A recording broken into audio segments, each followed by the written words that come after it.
berbunyi, qala awsatuhum alam aqul lakum laula tusabbihun qalu subhana rabbina inna kunna zalimin.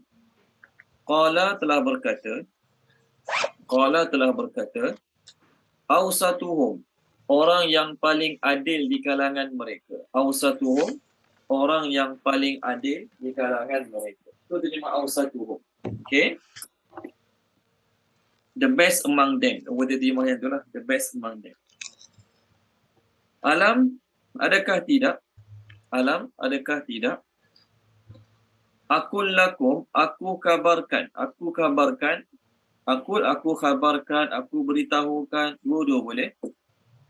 Lakum, kepada kamu. Laula, mengapa tidak? Tusabbihun, kamu bertasbih. Tusabbihun, kamu bertasbih. Qalu, mereka berkata, Subhana Rabbina, maha suci Tuhan kami. Subhana Rabbina, maha suci Tuhan kami. Inna sesungguhnya kami. Kunna adalah zalimin, orang-orang yang zalim. Okey, tolong terjemahkan dia. Tuan Haji Ishak terjemahkan. Tuan Haji Ishak ayat pertama kita. Ayat 28 dan 29. Telah berkata orang yang paling adil di kalangan mereka, adakah tidak aku kabarkan kepada kamu, mengapa tidak kamu bertasbih? Mereka berkata, Maha suci Tuhan kami, sesungguhnya kami adalah orang yang zalim. Okey, terima kasih Tuan Haji Ishak. Cerita dia sambungan minggu lepas. Mereka berniat nak bagi kutip hasil di awal pagi dan tak nak bagi langsung pada orang miskin. Mereka berniat nak bagi kebun awal pagi, sebelum subuh, lepas subuh, tunggu pergi, supaya orang miskin tak sempat sampai kat kebun kita dah kutip habis dah hasil tanaman kita. Maknanya mereka kedekut daripada awal lagi dalam keadaan mereka mampu untuk memberikan kepada orang miskin. Mereka sampai kat kebun mereka Allah binasakan, sehingga mereka merasakan kita ni sesat jalan ni. Kita ni bukan kat kebun kita ni. Kita balik kampung 20 tahun lepas, kita melawat kebun. Masa tu arwah nenek kita ada, contohlah ni. Masa tu 20 tahun lepas arwah nenek kita ada. Kebun tu bersih, cantik, kemas. Lepas arwah nenek kita meninggal, tak ada orang jaga kebun tu. Semak samun, pokok lalang semua naik. Balik semula lepas 20 tahun, tengok tak kenal. Ya ni kebun tu. Ya ke ni kebun arwah nenek kita ni? Nampak macam lain? Memang nampak macam lain. Keadaan kita telah berubah. Tak apalah, tu normal lah. Sebab 20 tahun kita tak pergi. Macam-macam pokok, rumput, lalang, kayu semua baru tumbuh. Ini dalam satu malam. Semalam mereka pergi, mereka tengok okey lagi. Tak ada apa masalah. Malamnya mereka balik, esok pagi mereka datang, lain. 100% lain. Lalu ketika mana mereka tengok kebun mereka 100% lain, mereka pun mengatakan, kita ni sesat jalan. Bukan kebun kita ni.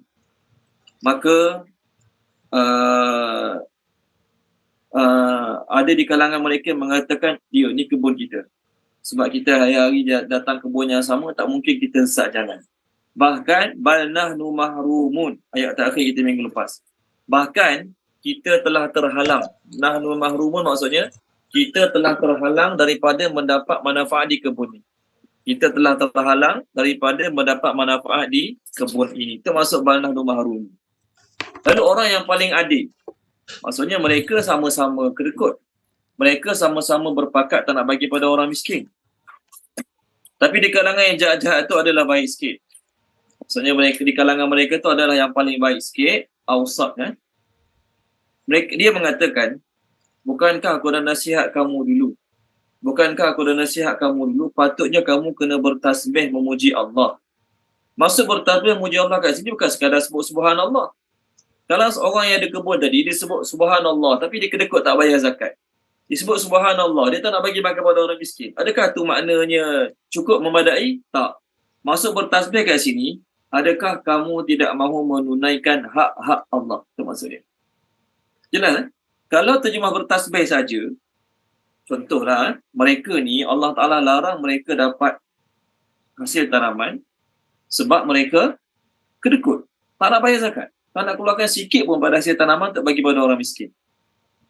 Jadi kalaulah mereka bertasbih, dalam masa yang sama mereka tetap kedekut, adakah Allah maafkan mereka? Soalan pada tuan-tuan dan puan-puan ni, soalan saya nak tanyalah. Dalam kes ni, mereka tetap kedekut, mereka tetap tak nak bagi orang miskin. Tapi dalam masa yang sama, masa daripada rumah nak pergi kebun, mereka tasbih. Subhanallah, subhanallah, subhanallah, subhanallah, subhanallah. Agak-agak Allah bagi azab yang sama ke tak bagi azab yang sama pada mereka? Tuan-tuan dan puan-puan. Rasa sama Ustaz. Ya? Sama Ustaz. Sama je. Sama je. Adakah dengan sebab dia kedekut, tak nak bagi zakat pada orang miskin, tapi oleh kerana dia bertasbih, masa nak pergi kebun tu Allah Ta'ala angkat azab daripada mereka? Tak, sama je. Jadi maksud tasbih kat sini, jangan kita faham subhanallah saja. Maksud tasbih kat sini menunaikan hak-hak Allah. Apa maksud menunaikan hak Allah? Rezeki yang Allah bagi pada kamu, Allah nak tengok apa kamu buat. Rezeki yang Allah bagi pada kamu, Allah nak tengok apa kamu buat. Sebab tu Ibnu Abbas punya kata-kata lah, kullu muti'in zakirun. Setiap orang yang taat itulah orang yang berzikir. Kerana orang berzikir belum tentu mereka taat. Setiap orang yang taat itulah orang yang berzikir. Orang yang berzikir belum tentu dia taat. Apa maksud kata-kata Ibnu Abbas? Contohlah ni, dia tak tutup aurat. Dia tak tutup aurat, dia tak bayar zakat. Dia tahu tutup aurat wajib, dia tahu bayar zakat wajib. Dia tak jaga pandangan mata, Allah suruh jaga mata, jangan tengok sembarangan. Tapi dia ni aurat tak tutup, contohlah ni, zakat dia tak bayar, mata tengok melilau, tak jaga pandangan mata. Tapi dalam masa yang sama, tasbih duduk tangan, tasbih duduk kat tangan, subhanallah, subhanallah, subhanallah. Mata tak jaga, contoh. Aurat tak tutup. Adakah dia orang berzikir? Tak. Ibnu Abbas kata, orang yang mentaati perintah Allah. Sekarang Allah suruh semayang, dia pergi semayang. Sekarang Allah suruh tundukkan pandangan. Bila lalu kat tempat-tempat yang orang tak jaga aurat, tundukkan pandangan. Dia pun tundukkan pandangan. Itulah orang zikir. Oh, sekarang dah cukup haul sampai masa kena bayar zakat harta aku. Dia pun keluarkan zakat. Maka inilah orang yang berzikir. Okey? Orang yang taat itulah orang yang berzikir. Orang berzikir belum tentu mereka taat. Jadi kalau mereka sebut subhanallah, subhanallah, subhanallah, subhanallah, tapi zakat tak bayar, hak yang mereka patut bagi pada orang miskin mereka tak tunaikan, adakah mereka selamat? Dia disebut tu sabihun subhanallah. Lafaz tasbih, makna tasbih kat sini adalah menunaikan hak-hak Allah. Jadi ketika mana orang paling adil nasihat, kenapa kamu tak nak tunaikan? Bukankah aku telah nasihat kamu? Kenapa kamu tidak menunaikan hak-hak Allah? Lalu mereka pun jawab, subhana rabbina. Allah sentiasa suci, Allah sentiasa mulia, Allah sentiasa maha tinggi. Apa Allah buat kat kita?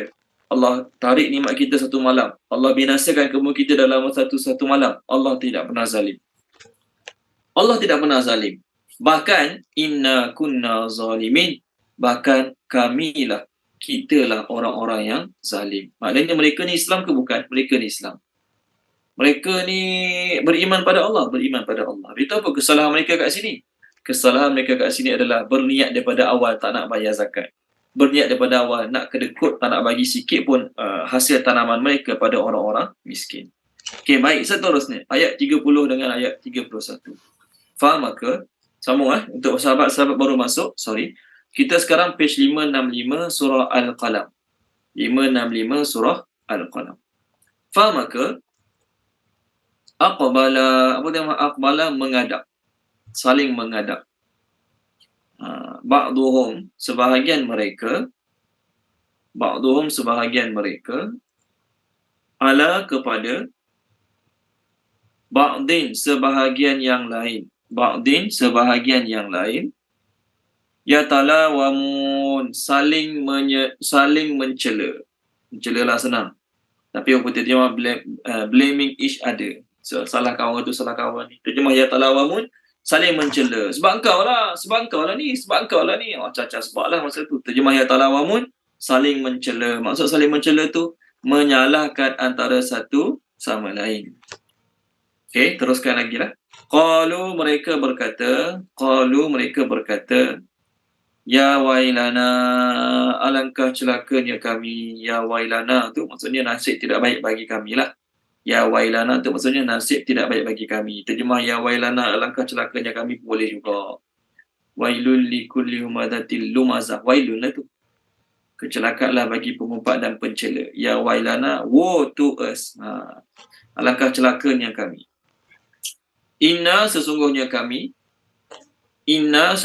kami kunna adalah Taghin, orang-orang yang melampau batas. Taghin terjemah dia orang-orang yang melampau batas. Asa, mudah-mudahan. 3 ayat terus Asa, mudah-mudahan Rabbuna, Tuhan kita. Tuhan kami boleh, Tuhan kita boleh. Mudah-mudahan Tuhan kita akan yubdilana, menggantikan untuk kita. Yubdilana, menggantikan untuk kita. Khairan, yang lebih baik. Khairan, yang lebih baik. Minha, daripadanya. Minha, daripadanya. Maksudnya daripada kebun yang dah hancur semalam lah. Terjemah minha, daripadanya. Maksud daripadanya daripada kebun yang dah binasa semalam. Inna, sesungguhnya kami, ataupun sesungguhnya kita, dua-dua boleh. Ila kepada Rabbina, Tuhan kita, Tuhan kami, dua-dua boleh. Raghibun, terjemah raghibun, dua boleh. Berharap boleh, kembali pun boleh. Raghibun terjemah berharap boleh. Raghibun terjemah kembali pun boleh. Okey, tolong terjemahkan dia. Puan Khairiyah, terjemahkan boleh Puan Khairiyah ayat kita sekarang ni. Ayat 30, 31, 32.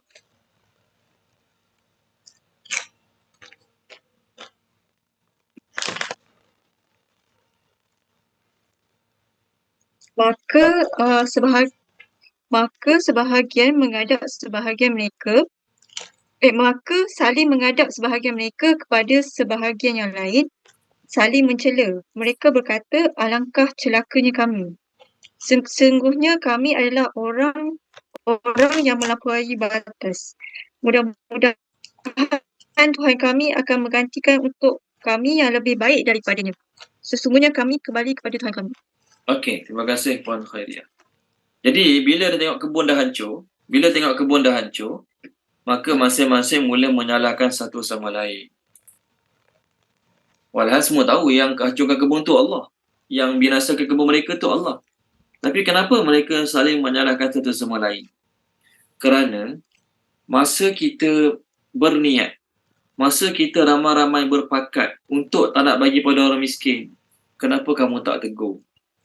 Kenapa kamu orang yang cakap tadi, orang yang cakap dalam ayat ke-28 tadi kan, orang yang paling adil di kalangan mereka, qala ausatuhum tu, ayat 28 kita tadi, orang yang paling adil di kalangan mereka berkata, kenapa kamu tidak bertasbih memuji Allah? Jadi orang lain cakap pada dia, kenapa kamu tak tegur kami semalam? Kamu tegur kami lepas kami kena azab. Apa faedah? Kamu tegur kami, kamu nasihat kami, lepas kita dah kebun kita kena binasakan oleh Allah Ta'ala. Apa faedah? Patutnya kamu kena tegur kami sebelum benda ni berlaku. Nasihat kami sebelum benda ni berlaku. Itu maksud mereka saling mencela antara satu sama lain.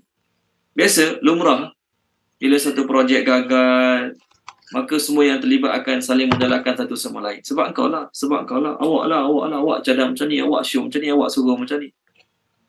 Akhirnya, mereka semua sepakat sebenarnya semua kita bersalah kerana semua kita adalah orang-orang yang melampau batas. Kita adalah orang-orang yang melampau batas. Maksud melampau batas, kita dah tahu dah perbuatan ni tak boleh, pilih nak buat juga.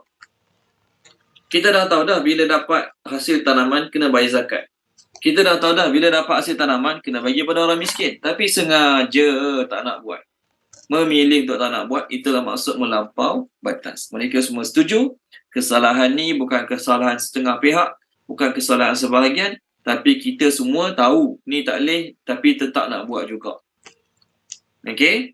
Sama ada mereka yang berkata-kata untuk tak nak bagi orang miskin, ataupun dia tak kata apa, dia diam je. Katakanlah pemilik kebun ni 10 orang. Contoh, kita tak tahulah berapa orang, 10 orang ke 20 orang, Allah tak sebut dalam Quran. Tapi katakanlah 10 orang. Yang bagi cadangan, mungkin 4-5 orang. Kita 4-5 orang lagi, bersalah juga? Bersalah juga. Kenapa? Bila diam, bila tidak menunjukkan bantahan, bila tidak menunjukkan bangkangan, maka di sisi Allah, Allah anggap kamu setuju, kamu redha dengan perbuatan mereka. Di sisi Allah, Allah anggap kamu setuju, Allah anggap kamu redha dengan perbuatan-perbuatan mereka. So dalam kisah ni mereka baik. Baik ke tak baik? Mereka baik. Mereka bagus. Kenapa? Setelah Allah bagi mereka pengajaran, setelah Allah bagi mereka kita kata pengajaran lah ni, Allah bagi balasan pada mereka kat dunia, mereka sedar diri, lalu mereka pun mengaku bersalah. Mereka pun mengaku bersalah. Lalu, di sebelah cerita ni, mereka sedar ni lepas Allah buat mereka berputih mata.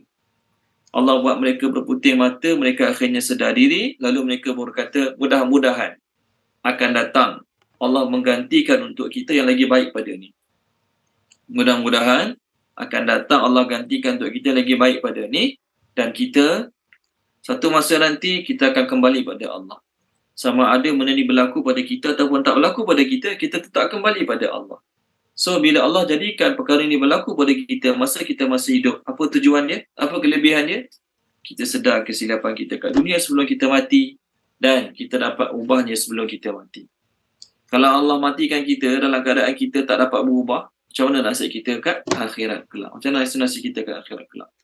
Cerita mereka terhenti kat situ. Cerita mereka terhenti di situ sahaja. Habis. Okey, habis.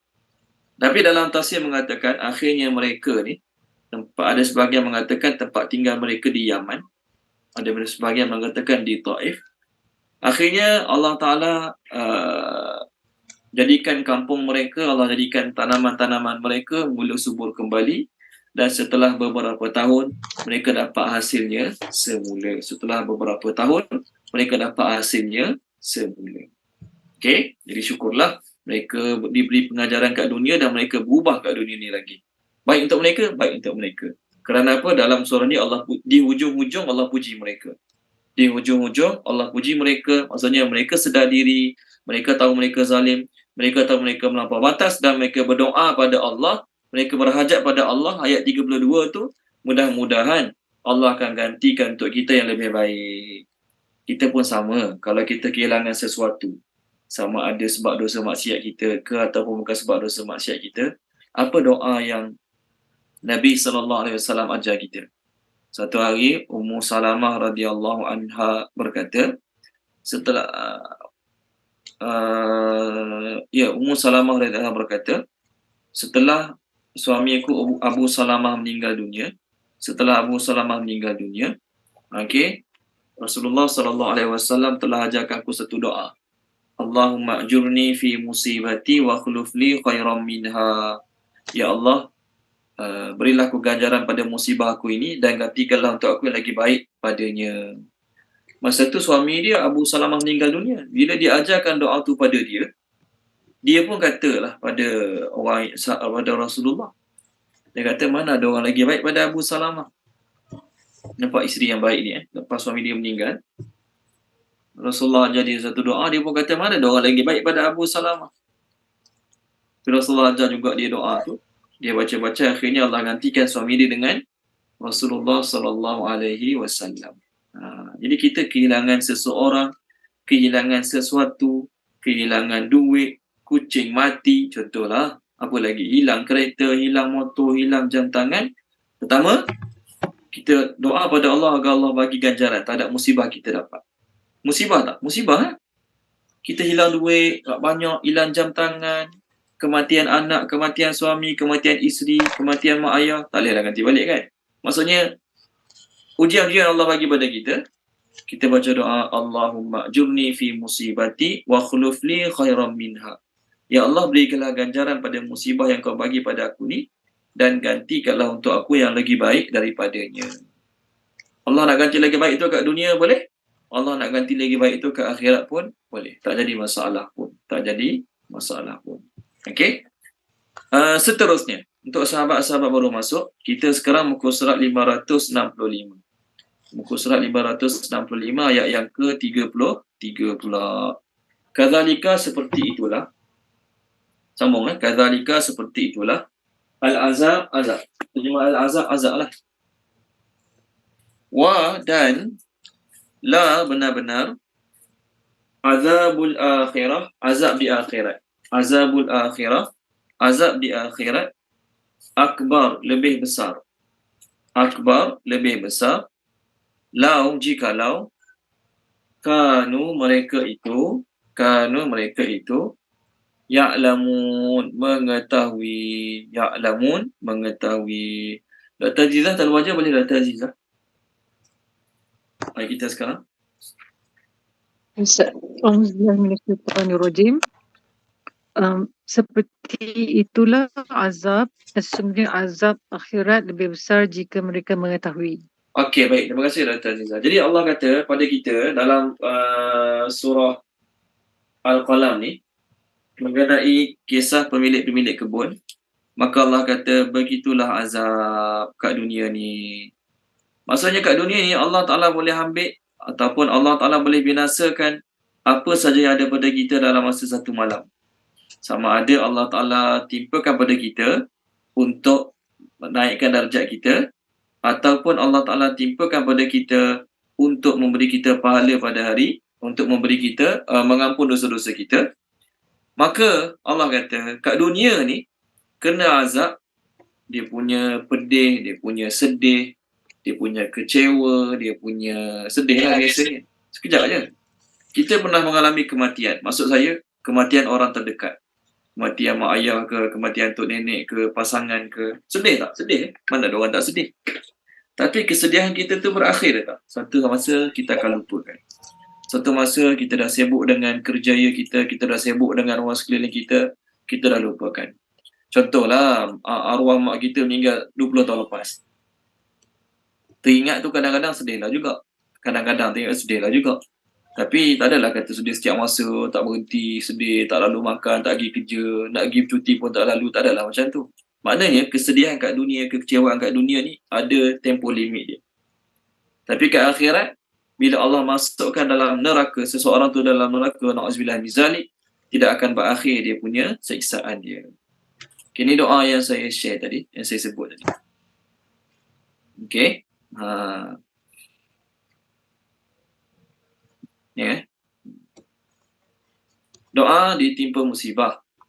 Bila ditimpa musibah, inna lillahi wa inna ilaihi raji'un. Kan? Ummu Salamah telah mendengar Rasulullah bersabda, tidak ada seorang hamba ditimpa musibah lalu baca doa ni. Allahumma ajurni fi musibati wa akhlif li khairan minha. Ya Allah, berilah pahala atas musibah yang menimpaku ini dan gantilah yang hilang tu dengan lagi baik daripadanya. Maka pasti Allah akan bagi pahala, confirm. Baca doa ni dapat pahala. Yang kedua, Allah akan ganti yang lebih baik. Ummu Salamah melanjutkan ketika Abu Salamah, suamiku meninggal dunia, aku pun baca doa ni. Lalu Rasulullah SAW pun menikahi aku sebagai pengganti suamiku yang telah meninggal dunia. Jadi apa saja kehilangan, musibah menimpa diri kita, kita baca doa tersebut. Ketika mana Fir'aun, cerita pasal Fir'aun sikit lah. Ketika mana Fir'aun nak menyeksa dia punya penyihir-penyihir yang beriman dengan Nabi Musa. Fir'aun ni, dia hantar wakil ke seluruh Mesir untuk cari penyihir-penyihir untuk lawan dengan Nabi Musa. Tengok-tengok sedang cerita ringkasnya, penyihir-penyihir dia beriman dengan Nabi Musa. Fir'aun pun nak salib mereka. Fir'aun pun nak crucify mereka. Lalu apa kata mereka pada Fir'aun? Mereka kata nak buat-buat lah.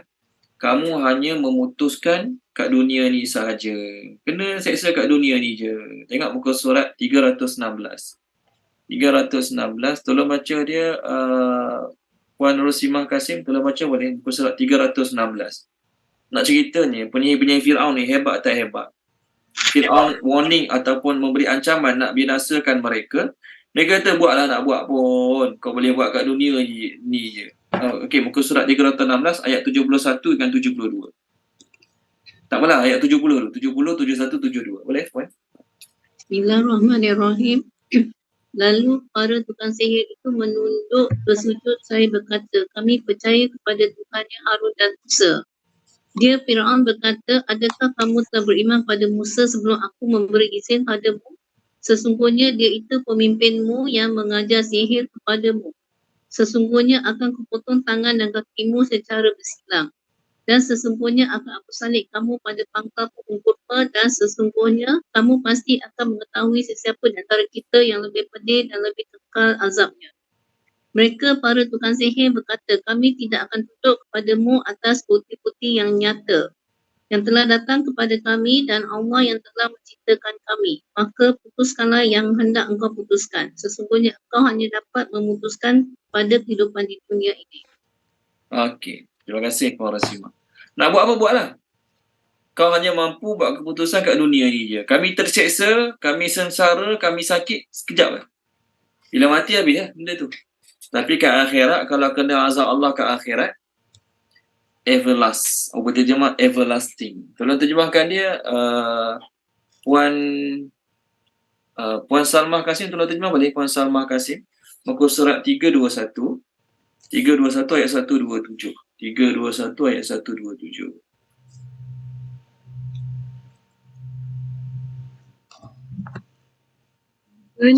Dan demikianlah kami membalas orang yang melampaui batas dan tidak percaya kepada ayat-ayat Tuhannya. Sesungguhnya azab di akhirat itu lebih berat dan kekal.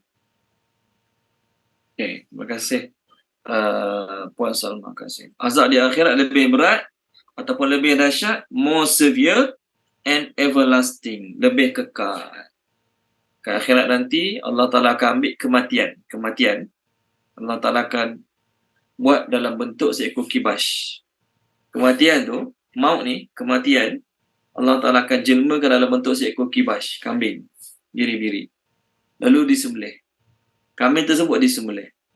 Maka Allah suruh malaikat kata, ya ahlal jannah khuludun fala mauta, wa ya ahlan nar khuludun fala mauta. Wahai ahli syurga, kamu kekallah dalam syurga, tak ada mati-mati lagi.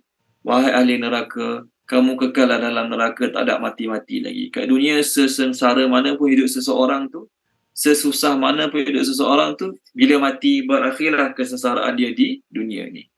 Tapi kat akhirat, Allah kata azab kat akhirat lebih besar, lebih dahsyat. Oleh kerana tu, di samping kita jaga diri kita daripada sakit, daripada ditimpa musibah kat dunia ni, jaga keselamatan, jaga kesihatan. Bagus, alhamdulillah. Tetapi lagi penting untuk kita jaga keselamatan dan juga jaga afiah kita pada hari akhirat kelak. Cuma Allah sebut kalau mereka mengetahui. Sebenarnya kat sini, kalau mereka mengetahui, ada sebahagian tafsir terjemah kalau mereka meyakini. Lau kanu ya'lamun, if they used to know, betul lah ya'lamun, kalau mereka mengetahui. Tapi ada tak orang Islam yang tahu azab akhirat lagi besar, azab akhirat lagi pedih, tapi buat dosa selamba je. Kita tolak tepi dah orang kafir. Orang kafir kita tolak tepi, orang tak percaya akhirat, tak percaya syurga, tak percaya neraka, kita tolak tepi. Dan dia tak percaya no, macam mana? Jadi dia buat dosa hari pun dia tak percaya, biar. Ni orang Islam yang percaya akhirat, percaya syurga neraka, percaya azab kat akhirat kekal. Orang Islam percaya tak percaya? Tapi ada tak di kalangan yang percaya tu masih buat dosa hari-hari, masih tak rasa bersalah, tak rasa berdosa, tak rasa takut? Ada tak? Ada. Kerana ya'lamun kat sini bukan sekadar tahu, tapi kena yakin. Orang yang yakin ada azab akhirat, mereka tidak akan sesekali senang-senang buat dosa. Tapi orang yang sekadar tahu, banyak orang Islam tahu ini, yang terlibat dengan dosa, yang kena tangkap dalam penjara, kes tu, kes ni macam-macam lah, contohlah. Tahu tak ada azab akhirat? Tahu. Tapi kerana masih buat. Kenapa masih buat? Kerana tahu saja tidak mencukupi, kena usaha sampai tahap yakin. Kena usaha sampai tahap yakin. Jadi kita yang Allah bagi taufik hidayah sikit lah, bukan kita bagus sangat pun. Bukan kita soleh, warak, takwa sangat pun. Kita yang Allah bagi sikit rasa takut nak buat dosa, rasa risau nak buat dosa. Kerana apa? Keimanan kita tinggi sikit, makin menuju ke arah yakin. Makin menuju ke arah yakin. Okey, jadi kena buat apa? Kena usaha tingkatkan lagi lah. Kena usaha tingkatkan lagi. Okey, seterusnya ayat 34 pula, insya-Allah. Inna sesungguhnya li bagi al-muttaqin, orang-orang yang bertakwa, Allah. Inda rabbihim, di sisi Tuhan mereka. Inda rabbihim, di sisi Tuhan mereka. Jannatin na'im, jannat syurga-syurga. Jannat terjemah dia syurga-syurga. An-na'im yang penuh dengan nikmat. An-na'im yang penuh dengan nikmat. Okey, tolong terjemahkan dia. Puan Izian Wahida. Boleh Puan Izian Wahida? Tolong terjemahkan boleh? Puan Izian Wahida. Pendek je ayat 34 ni. Boleh? Bismillahirrahmanirrahim. Sesungguhnya bagi orang-orang yang bertakwa, syurga yang penuh kenikmatan di sisi Tuhannya. Okey, pendek je ayat ni. Bila lalu ayat syurga, mesti Allah kaitkan dengan orang bertakwa. Bila lalu ayat-ayat syurga, Allah mesti kaitkan dengan orang bertakwa. Kenapa Orang Muslim tak boleh masuk syurga ke? Orang mukmin tak boleh masuk syurga ke? Pertama, kita ulang kaji lah. Kita ulang kaji sikit-sikit. Dia bila orang tu ucap 2 kalimah syahadah, tak sembahyang apa, tak puasa apa lagi, dia tahap Muslim. Nama dia Muslim. Bila dia mula beramal, mula sembahyang, mula puasa bulan Ramadan, mula bayar zakat, dia tahap mukmin. Boleh? Ada beza ke? Ada beza. Sebab tu, kita ulang kaji Tolong baca dia Puan Aliza Ali, tolong baca balik surah Al-Hujurat. Ayat ni saya nak tunjuk beza antara Muslim dan mukmin. Ayat ni nak tunjuk beza antara Muslim dan mukmin. Muka surat 517 ayat 14. 517 ayat 14.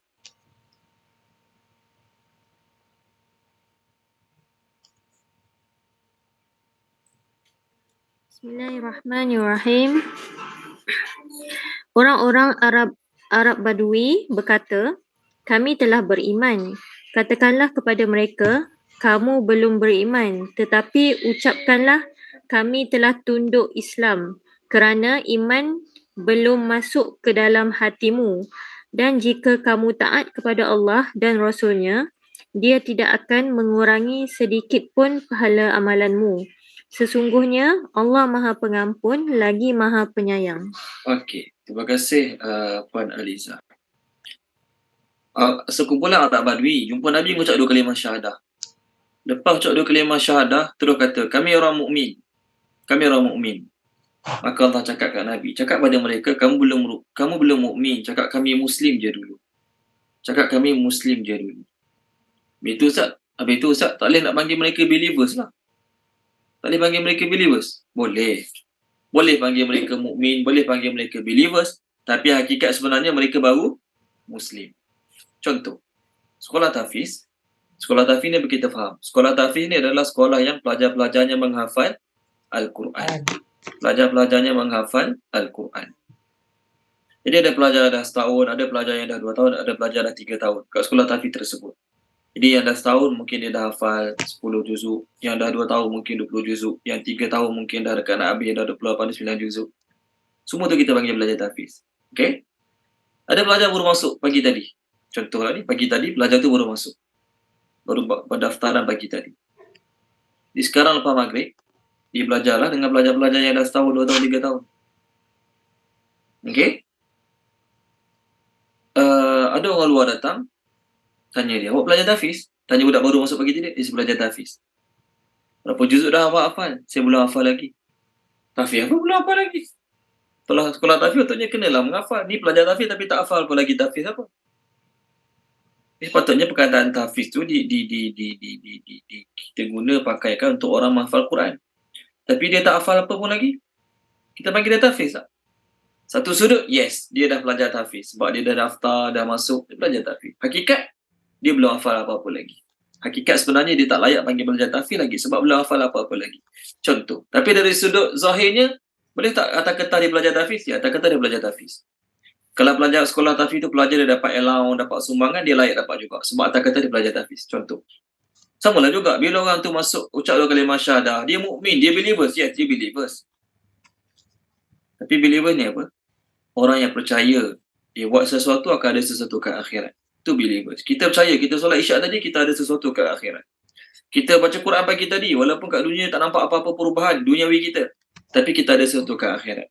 Itu believers. Jadi orang yang masuk Islam, tak buat apa-apa amal lagi, tak buat apa-apa amalan lagi, mereka sebenarnya satu sudut baru Muslim.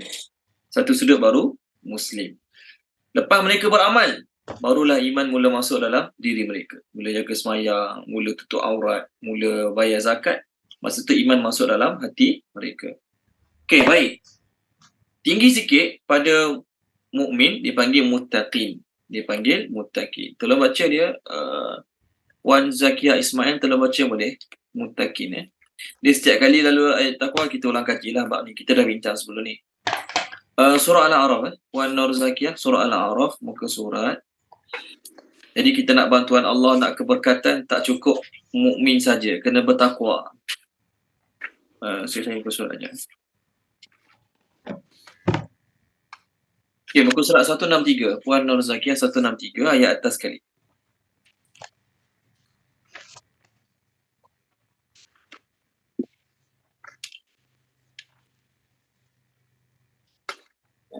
Ayat 96. A'udzubillahi minasyaitonirrajim. Dan jika penduduk negeri beriman dan bertakwa, pasti kami akan melimpahkan kepada mereka keberkatan daripada langit dan bumi. Tetapi ternyata mereka mendustakan ayat-ayat kami, maka kami seksa mereka sesuai dengan apa yang telah mereka lakukan. Okey, nak keberkatan hidup tak cuma memadai dengan mukmin saja. Tak memadai dengan buat amal soleh saja. Nak keberkatan hidup, kena tinggalkan dosa maksiat. Jadi, mula-mula Muslim. Dia ucap kalimah syahadah, dia Muslim. Dia semayang, tak semayang, dia panggil Muslim. Dia mula amal agama, dia panggil mukmin. Tapi dia masih buat dosa maksiat lagi.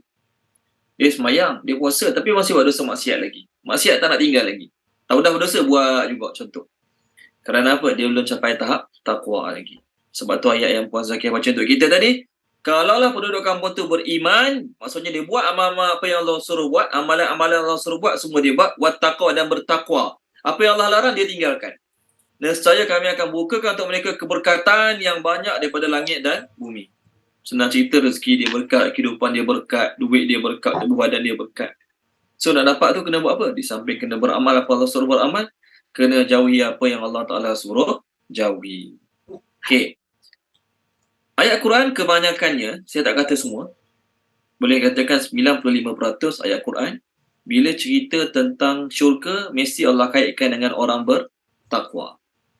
Kenapa orang mukmin tak masuk syurga ke? Orang mukmin masuk syurga juga. Cumanya Muslim dengan mukmin ni, bila Allah kata Muslim dengan mukmin masuk syurga, tak confirm masuk terus. Apa maksud tak confirm masuk terus? Boleh jadi dia kena masuk neraka terlebih dahulu. Setelah berlalu beberapa lama dalam neraka, barulah keluar masuk syurga. So Muslim boleh masuk syurga? Boleh.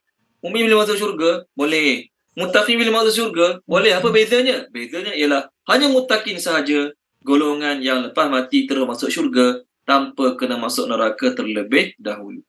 Adapun Muslim dan mukmin kena masuk neraka dulu, kena cuci dulu dosa-dosa dalam neraka, barulah dia masukkan ke dalam syurga. Sebab tu ada satu ayat surah Baqarah, saya nak refer. Allah kata apa tau?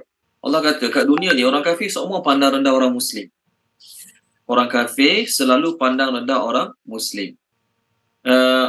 Orang mukmin. Orang kafir selalu memandang rendah orang mukmin. Dan orang bertakwa lagi tinggi pada mereka pada hari akhirat. Kenapa Allah cakap macam tu? Tolong baca Puan Izawan ni. Muka surat 33 ayat 212. Muka surat 33 ayat 212. Boleh Puan Izawan ni?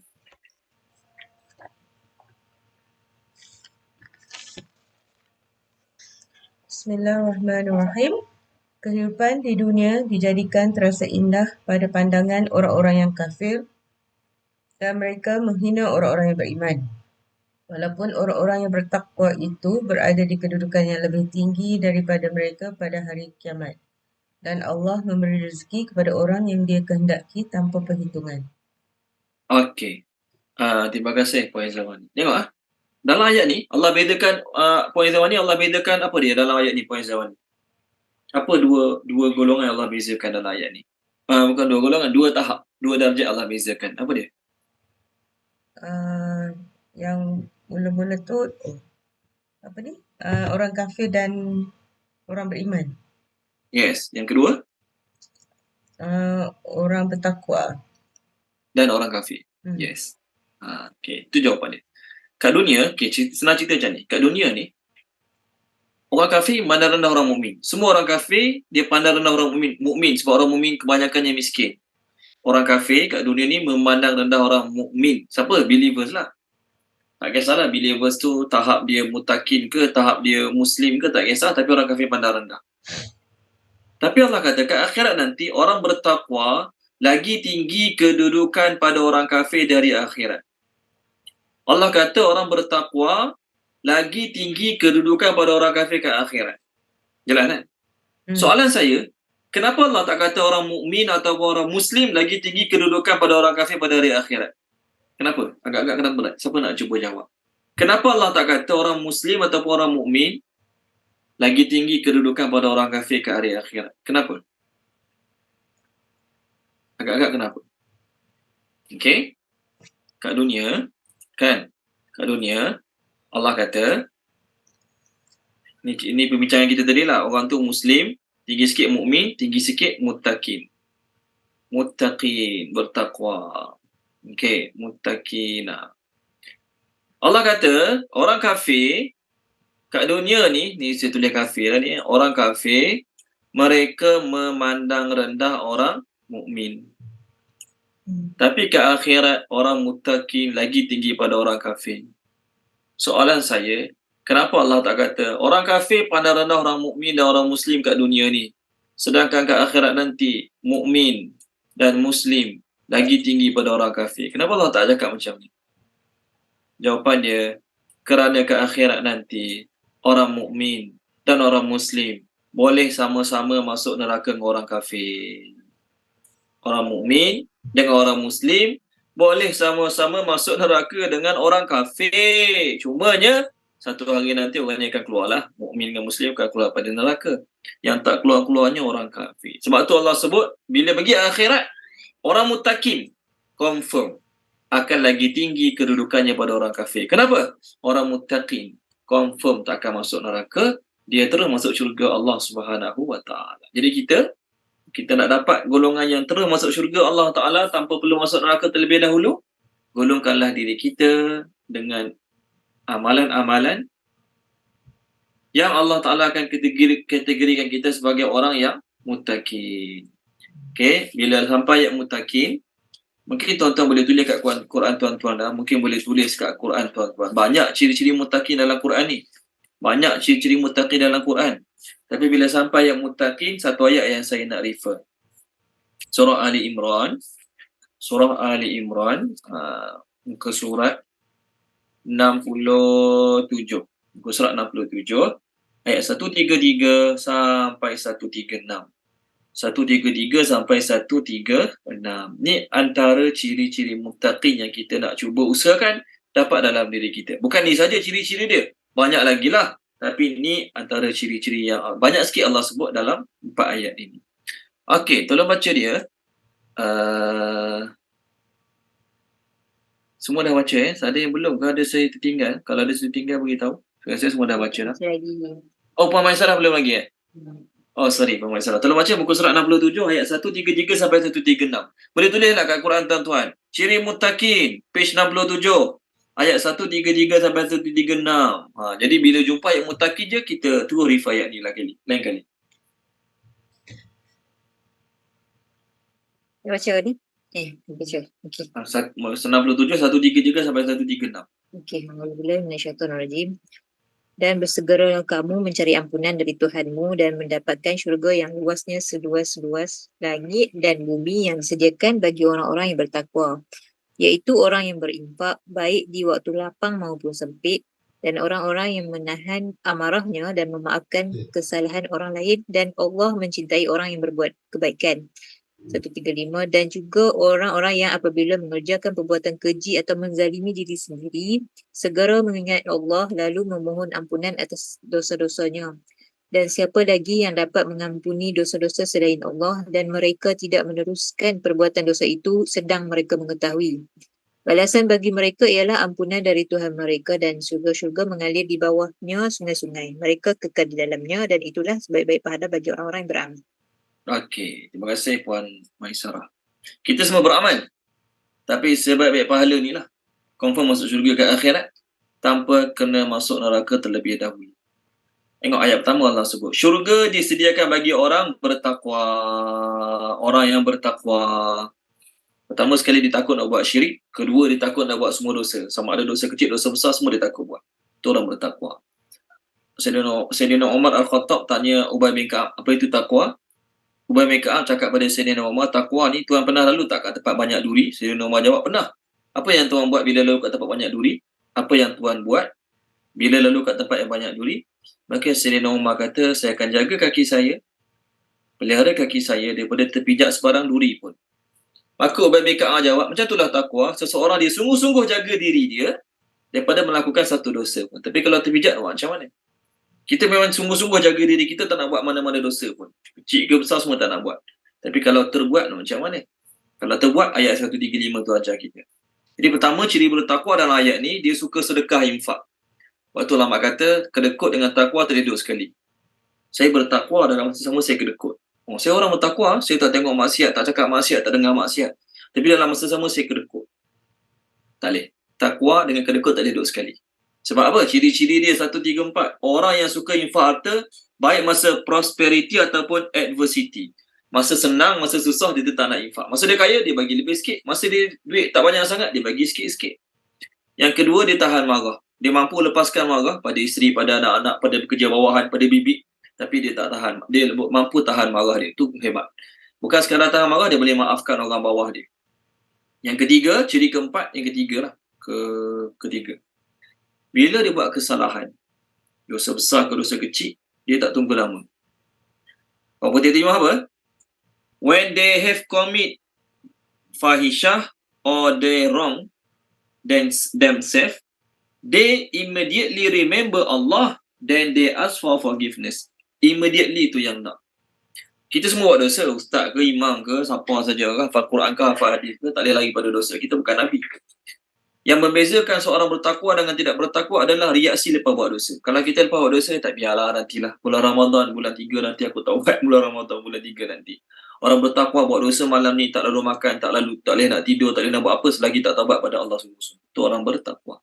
Jadi kita nak jadi orang yang, bukan nak jadi orang buat dosa, nak jadi orang yang kalau terbuat dosa, terlanjur buat dosa, terus taubat pada Allah, tak tunggu malam, tak tunggu siang, tak tunggu Lailatul Qadar, tak ada. Terus taubat, minta ampun pada Allah Subhanahu wa taala. Dan lepas taubat, ayat 135 tadi, walam yusirru ala ma fa'alu, and they do not persist. Okay, what they have done, why they know. Mereka tak akan berterusan buat. Jadi orang yang esok kita buat lagi dosa tu, nanti kita taubat lagi. Esok kita buat lagi dosa tu, nanti kita buat lagi. Ini bukan takwa. Ini orang main-main dengan Allah Subhanahu wa ta'ala. Okay, cukup dulu. Banyak lagi sebenarnya kalau kita nak refer. Boleh dikatakan 95% ayat Quran bila sebut tentang syurga, mesti Allah kaitkan dengan orang-orang yang bertakwa. Ada orang tanya, saya lupa dah nama Syekh tu. Mesir lah ni, Syekh Mesir. Kenapa ini ramai orang Islam yang kena seksa, orang Islam kena zalim, orang Islam kena aniaya? Maka Syekh Mesir ni jawab, Allah janji nak bantu orang mukmin, Allah tak janji nak bantu orang Muslim. Senang je dia jawab. Allah janji nak bantu orang Muslim, Allah janji nak bantu orang mukmin, Allah tak janji nak bantu orang Muslim. Betul lah. Apa beza Muslim dengan mukmin? Orang tu ucap 2 kalimah syahadah, dia tak semayang, tak tutup aurat, buat dosa pagi petang siang malam. Segala jenis konsert ada kat dunia semua dia pergi, contoh. Tapi dia Islam, dia Muslim. Dia mukmin tak? Orang mukmin ni orang sungguh-sungguh, apa Allah suruh buat, dia buat sungguh-sungguh. Saya cari ayat Ya, tak jumpa ayat ni, susah. Maka haqqan alaina nasrul mu'minin. Tanggungjawab kami bantu orang Muslim. Mukmin, Muslim lagi. Maka haqqan alaina nasrul mu'minin. Surah Al-Qasas tak silap saya ataupun Ar-Rum. Kalau baca dia Tuan Haji Ishaq boleh, Tuan Haji Ishaq. Kan haqqan alaina nasrul. Okey, muka surat ni 409. Boleh Tuan Haji Ishaq? Boleh, Ustaz. Ayat 47.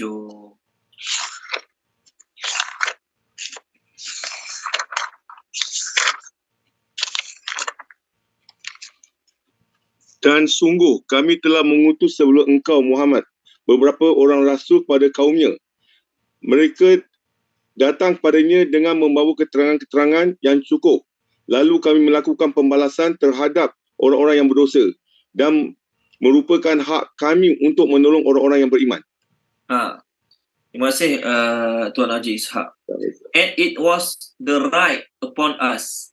Tanggungjawab kami, kewajipan kami untuk bantu orang mukmin. Allah janji nak bantu orang mukmin. Allah tak janji nak bantu orang Muslim.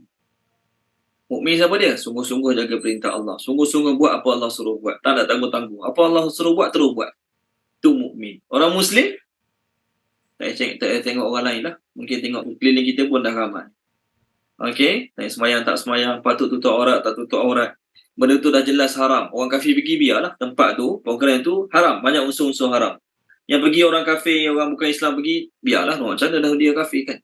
Orang Islam pergi juga, sama-sama juga. Jadi lepas tu tiba-tiba nak harap bantuan Allah. Tiba-tiba nak harap Allah tolong. Mana boleh? Nak Allah tolong, kena jadi orang mukmin. Apa orang mukmin? Apa Allah suruh buat, dia sungguh-sungguh buat. Tinggi lagi muttaqin. Apa Allah bukan sekadar sungguh-sungguh buat apa Allah suruh buat. Apa yang Allah larang, sungguh-sungguh dia tinggalkan. Sebab tu Nabi ajar doa minta taqwa kan. Ada dua jenis doa minta taqwa. Pertama, Allahumma inni as'alukal huda wat tuqa wal afafa wal ghina. Yang kedua, Allahumma ati nafsi taqwaha wa zakkiha anta khairu man zakka. Tuan-tuan type je kat Google, doa memohon ketakwaan daripada Allah, keluar dua-dua doa. Okey. Okey, baik, seterusnya ayat baru. Ayat baru ni cerita dia panjang sikit tapi tak apa, kita cuba habiskan. Ayat yang saya hilang muka surat. Muka surat 565 ayat yang ke-35. Adakah fa maka naj'alu adakah fa maka patut. Kita tambah sikit. Adakah maka patut. Kalau bahasa Melayu betulnya, maka adakah patut. Naj'alu kami menjadikan al-muslimin orang-orang muslim, al-muslimin orang-orang muslim, kal mujrimin seperti orang-orang yang berdosa, kal mujrimin seperti orang-orang berdosa. Orang berdosa kat sini dia maksudkan siapa? Musyrikin yang tak nak masuk Islam langsung. Itu maksud dia. Mujrimin kat sini maksudnya kafirin. Okey. Ma'alakum, apa timah ma'alakum? Apa sudah jadi kepada kamu? Ma'alakum, apa sudah jadi kepada kamu? For you, what for you? Terjemah macam tu je lah. What for you? Kalau satu lagi, what is the matter with you? How judge you? Ma'alakum, apa sudah jadi kepada kamu? Kaifa bagaimana? Tahkumun, kamu membuat keputusan. Tahkumun, kamu membuat keputusan. Okey, kita masuk cerita baru. Tolong terjemahkan dia Puan Khairiah, boleh Puan Khairiah? Ayat kita sekarang ni, ayat 35 dan 36. Adakah maka patut kami menjadikan orang-orang Muslim seperti orang-orang yang berdosa? Apa sudah jadi kepada kamu? Bagaimana kamu membuat keputusan? Okey. How judge you? Tu dia terjemah. Baik, menurut Imam Muqatil dalam tafsir Al-Munir, ketika mana Allah turunkan ayat tadilah, ayat 34 tadi. Allah kata orang bertakwa akan dapat syurga yang penuh dengan nikmat di sisi Tuhan mereka. Lalu orang Mekah mengatakan, kalaulah ada syurga sebagaimana yang orang Islam kata. Kalaulah ada syurga sebagaimana yang orang Islam kata, nescaya kami tetap akan dapat kedudukan lagi tinggi pada mereka, atau at least sekurang-kurangnya sama taraf dengan mereka. Sebagaimana duniawi Allah bagi lebih pada kita, sebagaimana harta Allah bagi lagi banyak pada kita kat dunia ni berbanding dengan mereka orang Islam miskin-miskin tu. Dan kalaulah akhirat ada sebagaimana mereka katakan, ada syurga yang sebagaimana mereka katakan, nescaya kita pun akan dapat lebih daripada mereka. Tuan-tuan rasa apa yang orang cakap macam ni? Okey, tuan-tuan rasa apa yang cakap macam ni? Sebagaimana cikgu-cikgu kena bagi hadiah pada pelajar nombor 1, 2, 3 yang berjaya dalam kelas. Kami pun belajar cikgu juga, masuk kelas cikgu juga. Walaupun kami nombor last sekali dalam kelas, cikgu pun kena bagi hadiah juga pada kami. Sebagaimana pelajar dapat nombor 1, 2, 3 kena dihargai di hari pemberian hadiah hujung tahun. Kami yang nombor 20, 30, 35 pun nak hadiah juga. Mak ayah kami bayar yuran juga. Kami nak hadiah juga. Kami pun nak dihargai juga. Nak cakap apa pada orang macam ni? Nak cakap apa pada orang macam ni? Okay, kita buat majlis nak hargai pelajar-pelajar yang rajin, yang berjaya dapat nombor 1, 2, 3. Dia nombor 30, 35 nak sama juga. Nak sama juga macam orang lain dapat. Anak orang lain dapat nombor 1, 2, 3 dapat hadiah. Anak orang lain dapat nombor 1, 2, 3 dapat hadiah. Pihak sekolah bagi. Anak dia nombor 36. Nombor dapat periksa dapat nombor 36. Pelajar 37. Anak dia periksa dapat nombor 36.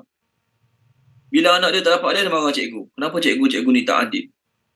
Bagi pada anak orang lain je hadiah. Anak saya tak bagi. Padahal saya bayar yuran juga. Anak saya pun pelajar sekolah ni juga. Dia nak cakap apa pada ayah dia ni? Perkataan sesuai. Tak tahu perkataan apa yang sesuai. Okay? Kita pun tahulah betapa bodohnya kata-kata ayah ni tadi bila dia nak samakan anak dia dengan anak orang lain yang berjaya dalam pelajaran. Ni contoh. Ni sekadar contoh. Betul kan? Samalah juga. Allah cakap banyak tempat dalam Quran, Allah hantar Nabi, Allah turunkan kitab supaya semua orang beriman pada Allah, supaya semua orang buat persiapan menghadapi kehidupan akhirat. Tiba-tiba mereka yang kafir ni tak nak beriman pada para Nabi, tak nak beriman pada kitab Allah, tak nak buat persiapan amal akhirat. Tiba-tiba nak mengatakan, claim, kalau ada akhirat, sebagaimana orang Islam dapat, kami mesti dapat lagi lebih pada mereka. Ataupun sekurang-kurangnya kami akan dapat sama level dengan mereka. Jadi Allah menempelak mereka, Allah pun keluarkan, turunkan ayat ni. Daripada ayat ni lah, daripada ayat kita sekarang 35, sampailah ayat yang ke-41. Sampai 35 sampai ayat 41. Okay, Allah jawab kata-kata mereka. So mula-mula Allah tanya dengan soalan. Patut ke? Ni terjemah dia dari sudut bahasa Melayu, mohon faham. Patut ke kami menjadikan orang Muslim sama pembalasannya, sama kedudukannya ke akhirat, sama macam orang berdosa? Patut ke tak patut? Kami suruh orang Islam buat macam-macam. Orang Islam kena tahan nafsu daripada buat macam-macam. Orang Islam kena tinggalkan ajaran nenek moyang yang dah lama bertapak dalam hati dan fikiran mereka, mereka tinggalkan. Orang Islam ni lah kat dunia ni. Orang kafir buat apa nak buat? Tiba-tiba ke akhirat, mereka nak sama rata dengan orang Islam yang dengar cakap apa. Patut ke? Patut ke aku nak bagi sama rata pada orang Muslim dengan orang kafir? Sedangkan kat dunia ni orang Muslim selalu buat benda yang aku redha. Walaupun kadang-kadang mereka dah buat dosa, kadang-kadang mereka buat maksiat, tapi kebanyakan masa aku redha pada mereka. Orang kafir kat dunia ni, hari-hari setiap masa aku murka pada mereka. Hari-hari setiap masa aku marah dengan keyakinan mereka yang salah. Tiba-tiba ke akhirat, mereka nak sama level macam orang Muslim. Nak sama rata macam orang Muslim juga. Patut ke tak patut? Sebab tu soalan ni, dua ayat ni kita kata, kita baca terjemah biasa je lah kan. Baca terjemah biasa je. Tapi dari sudut ayat 35 soalan, ayat 36 pun soalan, 37 nanti pun soalan juga. Jadi soalan 35 ni, macam mana kami, patut ke kami nak bagi sama rata Muslim dengan kafir? Waktu Allah tanya orang kafir yang cakap macam tu, macam mana kamu boleh buat keputusan macam tu? Tak fikir. Macam ayah tadi lah, dia marah. Anak dia dapat nombor 36, dia marah. Pihak sekolah tak bagi hadiah pada anak dia dapat nombor 36.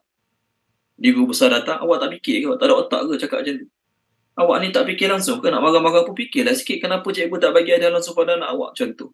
Jadi ma'alakum kaifatahkumun ni, ma'alakum kaifatahkumun ni maksudnya, kenapa kamu boleh fikir macam tu? Kenapa kamu boleh buat keputusan yang tak masuk akal langsung? Kami nak sama ratakan level orang Muslim, orang kafir ke akhirat. Orang kafir, oleh kerana mereka kaya, oleh kerana mereka banyak duit, oleh kerana mereka ramai penyokong, mereka merasakan kalau Allah nak bagi kebenaran tu daripada Allah, mesti Allah bagi mereka dahulu. Ni orang kaya-kaya yang sombong lah ni. Jadi dia fikir bila dia kaya, Allah sayang dia lebih. Bila Allah sayang dia lebih, maknanya segala kebaikan mesti Allah bagi kat dia dulu. Tengok muka surat 503. Muka surat 503. Tolong baca dia, Puan Nur Simah Kasim. 503. Ayat 11. 503 ayat 11. Dan orang-orang yang kafir berkata kepada orang-orang yang beriman, sekiranya Al-Quran itu satu yang baik, tentu mereka tidak layak mendahului kami. beriman padanya. Tapi kerana mereka tidak mendapat petunjuk dengannya, maka mereka akan berkata, ini adalah dusta yang lama. Okey, terima kasih Puan Rosima. Mereka kata, kalaulah Quran tu betul, benar, nescaya Allah takkan bagi pada mereka, Allah bagi pada kami dulu. Kalau Quran tu betul daripada Allah, bukan si miskin-miskin tu yang dapat. Kami betul dapat dulu, bukan mereka. Jadi mereka fikir kebenaran tu tertakluk dengan kekayaan. Mereka fikir kebenaran tu tertakluk dengan kekayaan. Apa maksud dia? Kalau dia kaya, dia betul. Kalau dia tak kaya, dia tak betul. Walaupun dia nampak macam baik, nampak macam bagus, tapi dia tak kaya, itu bukan tanda Allah sayang dia. Sebab tu, ketika mana Allah pilih Nabi jadi Nabi, apa kata orang kafir? Tengok muka surat 491. Muka surat 491, tolong baca dia, Puan Salmah Kasim, 491.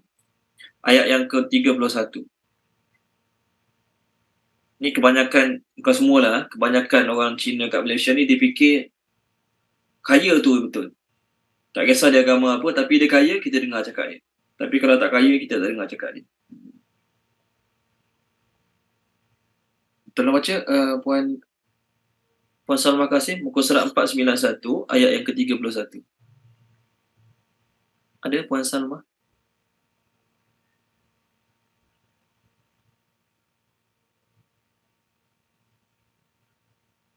Okey.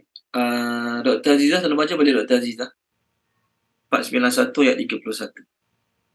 Bismillahirrahmanirrahim.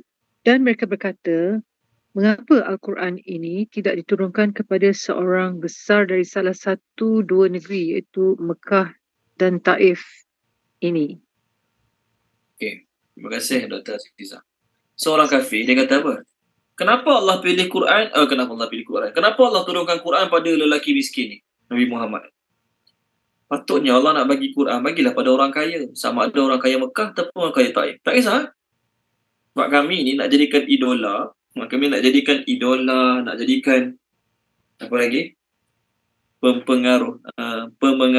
Kataan sekarang apa dia panggil? Pemengaruh. Kami nak jadikan idola. Kami nak jadikan orang yang kami patut tiru. Orang kaya lah. Ni orang miskin, tak datang pada mana tiba-tiba buat kebenaran. Tak mungkin Allah pilih dia sebagai Nabi.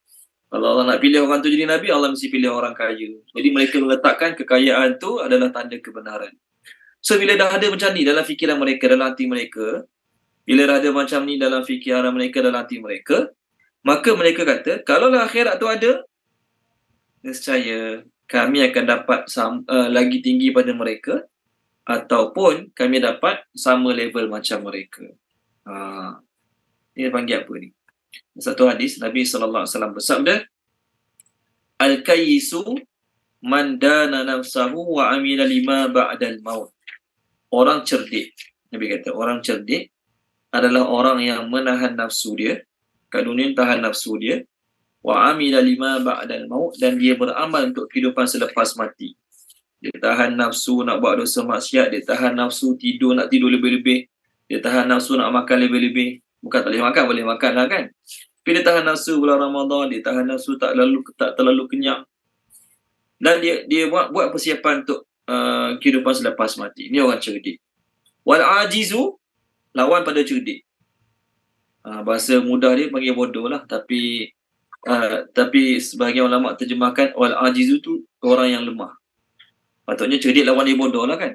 Tapi Nabi SAW masih lagi menggunakan bahasa yang lembut.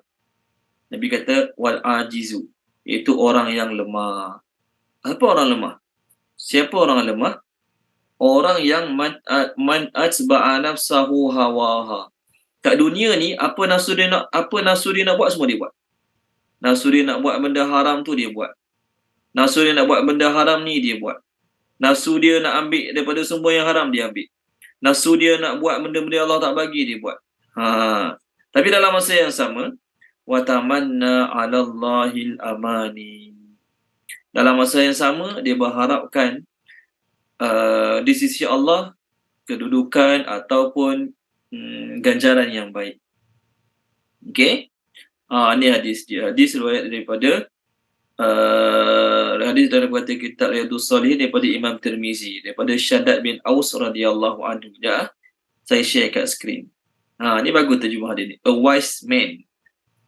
Okey, sekejap sebelum tu tolong baca boleh terjemahan dia.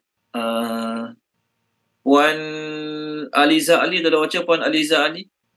Muka surat 482 ayat yang ke-50. Ni kita panggil perasan lah, perasan. Orang kafir musyrikin yang perasan. Tak malu.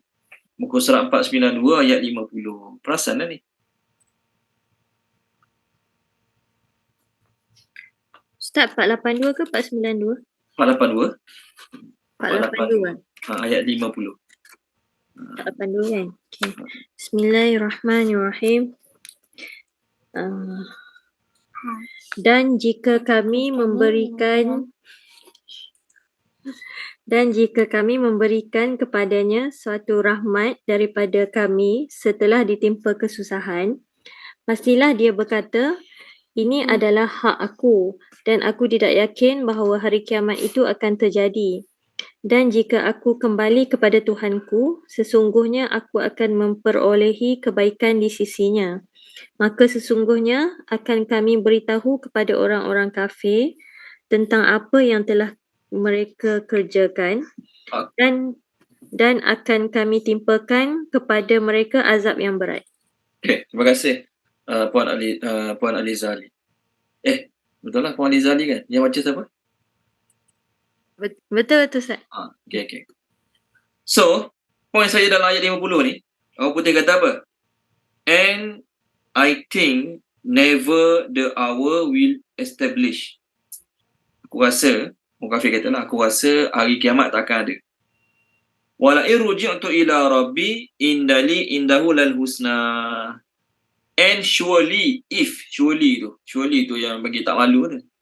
Pasti jika aku dikembalikan kepada Tuhanku, verily to me on his side is the best. Kalau akhirat ada, aku mesti dapat the best juga ke akhirat nanti. Ni dia panggil tak malu, perasan, apa lagi? Perkataan sesuai. Tengok hadis kat skrin. Hadis yang saya baca tadi lah. Hadis tu daripada Riyadhus Shalihin, daripada Imam Tirmizi. Hadis ni hadis hasan. Nabi SAW bersabda, orang cerdik adalah orang yang tahan nafsu dia. Tahan nafsu dia.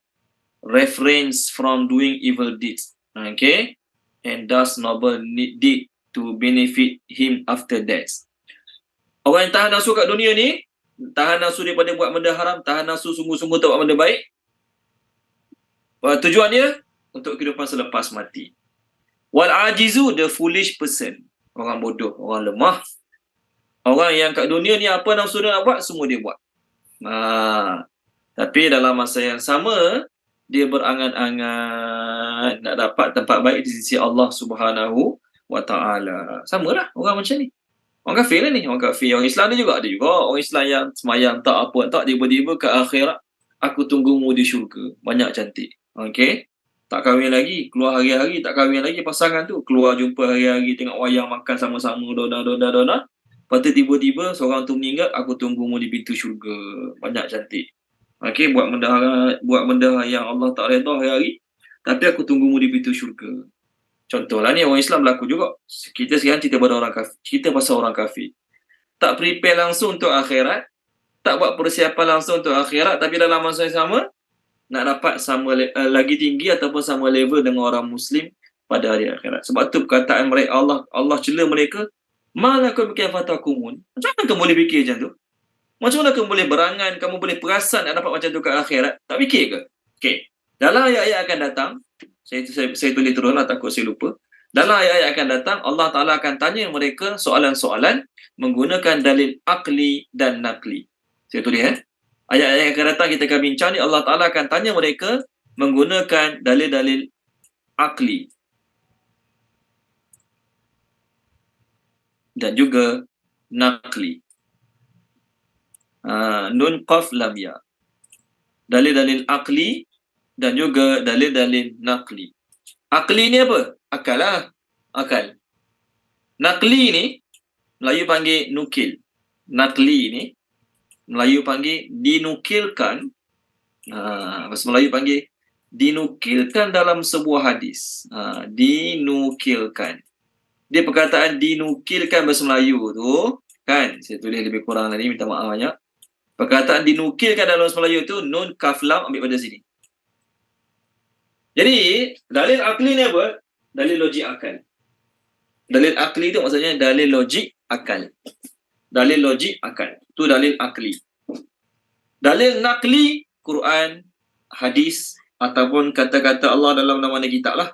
Kata-kata Allah dalam kitab Taurat ke, Zabur ke, Injil ke, Al-Quran ke, itu semua panggil dalil nakli. Dalam kitab-kitab fiqh, dalam bab fiqh, mereka pakai kedua-duanya. Sebab tu dalam mazhab Syafi'i, anjing seluruh badan najis. Dalam mazhab Hanafi, anjing, mazhab Hanafi pula, mazhab Malik. Ni mazhab Malik. Mazhab Maliki, dalam mazhab Maliki, anjing ni yang najis ni jilatan dia saja. Lidah dia, air liur dia je. Bahagian lain tak najis.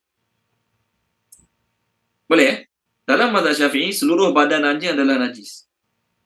Manakala dalam mazhab Maliki, yang najis ni adalah air liur, jilatan anjing. Hadisnya ada satu je. Hadis Nabi kata, apabila anjing menjilat bekas kamu, maka adalah cuci sekali dengan air tanah dan kali dengan air biasa. Menjilat bekas kamu. So yang kena cucinya kesan jilatan tu je lah. Jadi Imam Malik menggunakan literal hadis. Imam Malik menggunakan literal hadis, jilatan anjing sahaja yang najis. Selain jilatan, kaki dia ke, badan dia ke, ekor dia ke, bulu dia ke, tak najis. Sebab bukan jilatan. Ini cara Imam Malik keluarkan dalil hukum berdasarkan nakli semata-mata. Okay, macam tu lah. Imam Syafi'i mazhab kita mengatakan seluruh badan anjing adalah najis. Macam mana tu? Macam mana Imam Syafi'i kata seluruh badan anjing adalah najis sedangkan dalam hadis sebut jilatan anjing saja? Kerana Imam Syafi'i tambah dalil akli. Imam Syafi'i kata apa? Imam mazhab Syafi'i mengatakan anggota yang paling mulia bagi badan manusia adalah lidah. Manusia sanggup pegang najis dengan tangan, dengan kaki. Betul kan? Kita anak buang air sanggup sanggup tak basuh najis anak buang air besar, bayi umur setahun, guna tangan kanan boleh, tangan kiri boleh, kaki pun boleh, geli guna tangan, basuh guna kaki, basuh berak anak guna kaki. Ada ke ayah jenis macam tu? Okey lah. Tapi manusia tak akan sanggup untuk guna lidah, untuk pegang, untuk sentuh benda-benda kotor. Ni Imam Syafi'i punya cara berdalil. Sebab lidah anggota paling suci, anggota paling bersih bagi badan manusia. Kita mungkin terpegang najis dengan tangan, dengan kaki, dengan badan, okeylah, kemungkinan. Ada kemungkinan. Tapi dengan lidah paling jauh sekali. Jadi Imam Syafi'i kata, kalau anggota yang paling suci, paling mulia bagi manusia tu pun Allah kata najis, yang lain lebih lagi lah.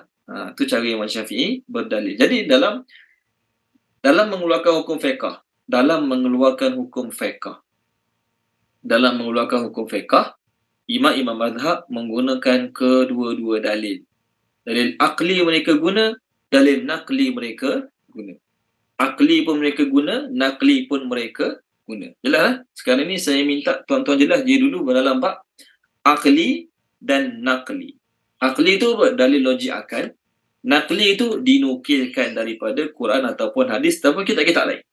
So sekarang kita akan bincang. Ayat 35 dan 36 ni Allah guna dalil akli ke nakli? Akli. Akal. Hang tak fikir guna akal ke? Takkanlah orang Islam yang sungguh-sungguh amal agama aku buat aku redha, kamu yang hari buat aku murka, nak sama level ke akhirat. Tak fikir ke? Itu maksud soalan ini. Ma'alakum kaifa tahkumun? Bagaimana kamu boleh buat keputusan sedemikian? Tak fikir ke? Jadi dipanggil dalil akli. Allah tanya mereka menggunakan dalil akli. Cuba fikir gunakan. Seterusnya ayat 37 ni kita panggil dalil nakli pula. Ataupun adakah, ayat baru, ayat 37. Ataupun adakah lakum bagi kamu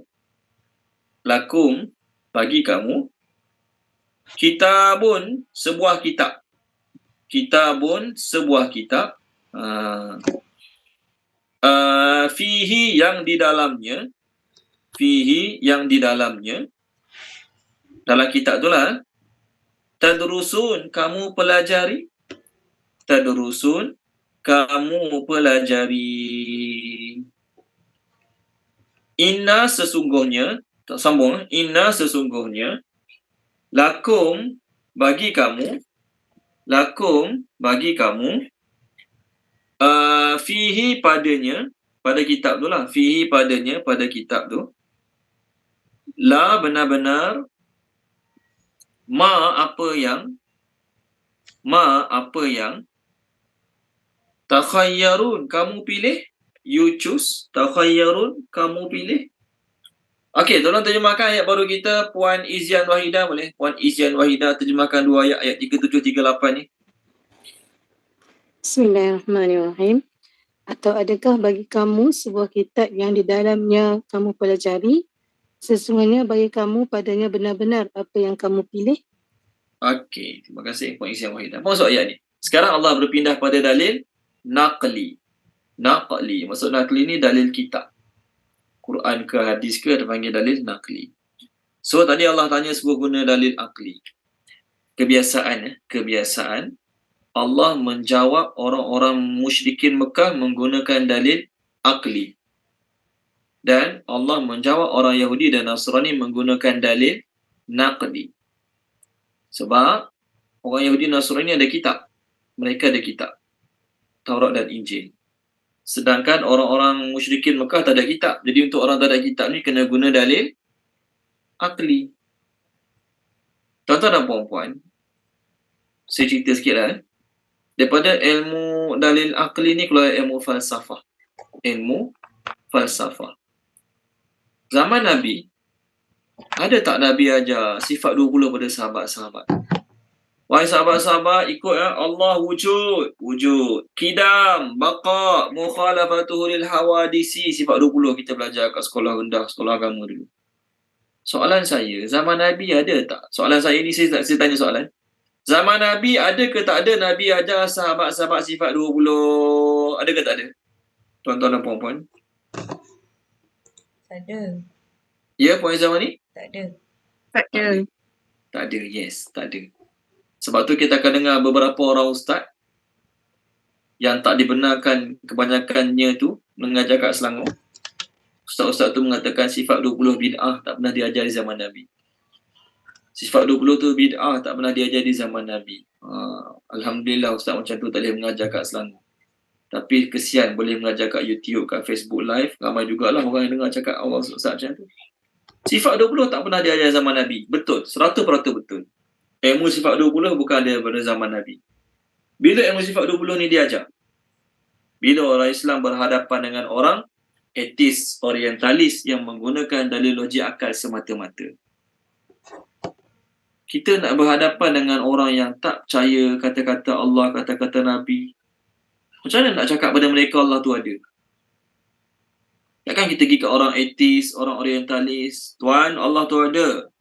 Allah berfirman, Qul huwallahu ahad, Allahus samad, lam yalid wa lam yulad wa lam yakul lahu kufuwan ahad. Dia pun kata, tak ada masa nak layan kau, dia pun balik. Ini nak berdebat dengan orang macam tu, nak kena guna dalil akli, logik akal. Macam mana kita nak patahkan hujah mereka menggunakan logik akal? Kita kata dia, setuju tak? Setiap benda-benda yang berubah ni, dia adalah benda baru. Bukan semula jadi. Tanya orang kafir, setuju tak? Setiap benda yang berubah-ubah ni, dulu kecil sekarang besar, dulu cetek sekarang dalam, dulu tinggi gunung tu, sekarang makin tinggi gunung tu. Setuju tak benda yang berubah-ubah ni adalah benda baru? Setuju. Okey, mereka setuju. Benda tu benda baru. Maksudnya bukan benda ada sejak azali. Benda baru. Okey. Dan setuju tak? Bila benda tu benda baru, ada benda yang barukan dia. Ada sesuatu yang baru buat dia, baru cipta dia, baru jadikan dia. Setuju ke tak setuju? Tanya orang etis ni. Okey, setuju. Mereka pun setuju. Ni ilmu akal semua orang setuju. Benda berubah-ubah adalah benda baru. Dan setiap benda baru ada yang tukang barukan dia. Maksudnya ada tukang buat dia. Okey, setuju. Okey, fine. Alhamdulillah. So alam berubah ke tak berubah? Alam berubah. Dia cetek pada dalam, daripada surut kepada tinggi airnya. Alam berubah, sentiasa berubah. Pokok dulu kecil sekarang besar, binatang dulu kecil sekarang besar, manusia dulu kecil sekarang besar. Jadi bila manusia ni berubah, manusia ni baru ke azali? Baru. Bila manusia baru, setuju tak ada pencipta bagi manusia, ada pencipta bagi alam? Maka mereka terpaksa setuju, yes. Ada pencipta bagi manusia, ada pencipta bagi alam. Jadi kat situ, kita katakan pada mereka, alam bukan semula jadi, alam ada pencipta. Jadi mereka terpaksa terima, yes, alam ada pencipta. Tapi bagi kita Allah lah senang. Bagi mereka, belum tentu Allah lagi. Bagi mereka, belum tentu Allah lagi. Jadi kita tanya dia, setuju tak kalau pencipta tu dia buta? Tak mungkin. Setuju tak kalau pencipta tu dia jahil, tak tahu apa-apa? Tak mungkin. Setuju tak kalau pencipta tu dia pekak? Tak mungkin. Pencipta segala, pencipta, pereka, tak kisahlah apa saja dia cipta, apa saja dia dunia. Kalau dia pekak, kalau dia buta, kalau dia tak berilmu, tak boleh nak cipta. Jadi, yang mencipta alam ni, yang lagi hebat pada benda-benda kita tengok, semestinya dia melihat, semestinya dia mendengar, semestinya dia mengetahui. Daripada situlah keluar sifat 20. Jadi orang ulama zaman tu, zaman Nabi SAW, nak minta maaf, zaman Nabi SAW, mereka berhadapan dengan Yahudi, Nasrani dan juga musyrikin zaman Nabi. Yahudi, Nasrani dan juga musyrikin. Adapun orang Majusi, mereka tetap percaya adanya Tuhan. Salah satu Tuhan mereka api itulah. Allah Tuhan mereka juga, tapi dalam masa yang sama api itu pun Tuhan juga. Allah menjelma dalam bentuk api. Di zaman Nabi, Nabi hanya berhadapan dengan golongan percaya Tuhan. Cuma mereka ni ada masalah, Tuhan tu lebih pada satu. Zaman lepas zaman Nabi, lebih kurang 2-3 generasi lepas zaman Nabi, orang Islam mula berhadapan dengan golongan ateis. Maka, ulama-ulama zaman tu mewajibkan anak-anak orang Islam belajar sifat 20. Ulama-ulama pada zaman tu mewajibkan anak-anak orang Islam belajar sifat 20. Apa tujuan dia? Supaya bila berhadapan dengan orang ateis tak akan senang-senang menggunakan dalil logik akal untuk menyesatkan orang Islam. Orang ateis tak akan senang-senang menggunakan dalil logik akal mereka untuk menyesatkan orang Islam. Jadi anak orang Islam masa tu, mungkin tak hafal Quran habis lagi, mungkin hadis pun tak jumpa semua lagi, tapi mereka semua pakar sifat 20. Orang yang tak percaya Tuhan ni tanya kat mana pun mereka ada jawapan. Tentang adanya Allah, tentang Allah melihat, tentang Allah tak ada sekutu, mereka ada jawapan. Anak orang Islam pada zaman tu. Jadi sebab tu zaman Nabi tak diajar ilmu sifat 20. Zaman sekarang, zaman lepas zaman Imam Abu Hanifah diajar ilmu sifat 20. Apa tujuan dia? Tujuan dia untuk mematahkan hujah-hujah orang yang etis ni. Jadi jangan kita terkesan dengan ustaz-ustaz yang mengatakan ilmu sifat 20 tak ada zaman Nabi. Memang tak ada pun. Tapi kenapa ulama-ulama membukukan, buat kitab sifat 20 ni? Kerana untuk jadi benteng pertahanan anak-anak orang Islam pada zaman tu bila berhadapan dengan orang etis. Orang kafir datang serang negara kita, guna senapang, guna pistol. Takkan kita masih nak guna keris lagi? Kita guna keris. Keris ni lambang kemelayuan sejati. Apa jadi pun keris tak kata guna sampai mati. Tak cerdik lah kalau kita macam tu. Semalah juga dengan orang etis, kita masih nak guna dalil qul huwallahu ahad. Allahu khaliqu kulli syai', baca Al-Quran kat mereka. Allah cipta segala sesuatu. Pening kalau macam tu. Sebab tu penting daripada ilmu akli itu keluarlah ilmu mantik. Daripada ilmu akli itu keluarlah ilmu mantik. Okey, baik. Kat mana ya? Kita dah jauh menyimpang. Sorry. Okey, so ayat 37 tadi. Allah tanya orang kafir lah. Ni dalil nakli. Kamu ada kitab tak? Yang kamu belajar? Tak kisahlah.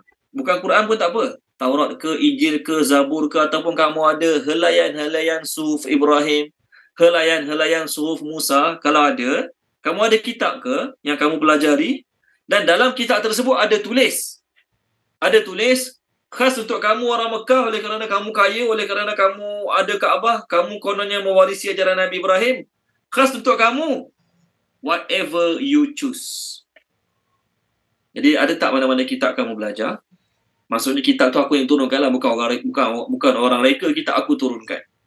Kamu ada belajar Taurat ke, ada belajar Injil ke, ada belajar Zabur ke, ataupun mana-mana suhuf para nabi kamu ada belajar? Ada tak? Dan kalau ada, dalam kitab yang kamu belajar tu, ada tak dia tulis? Ada tak dalam kitab tu tulis?